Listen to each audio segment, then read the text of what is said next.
گۆژ لە بیدایەتی پاییزە لە مانگی دەوە تا مانگی ئاخری مانگی 12 هەیە دووسێنەوە گۆیژ هەیە ئەم گۆیژەمان هەیە تورکیا ئەم گۆیژە هەیە ئێرانیە گۆیژی کوردیش لە دوای ئێستاوی تر وردەوردە پێیەکە خەڵک خواستی لەسەر ئەم تورکیەیە ئەم تورکیە متوربەی سێو کراوە شتێکی زۆر بەتام و بە لەزەتە خۆشە.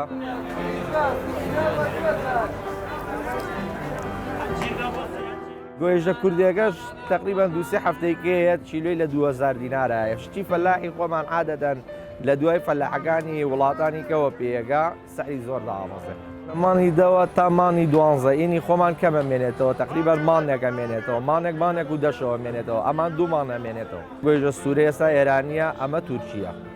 ئینی خۆشمان لەمە دوایەت.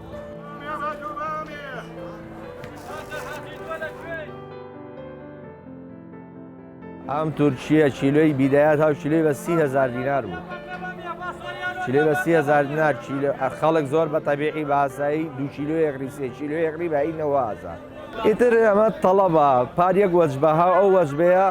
خواستێکی خسە دڵی خەڵکەوە حەزێکی لە دڵی خەڵکا دروست کرد و نەما ئەم ساڵ کە هاتەوە خەڵک بە شێوەیەکی بەرچاو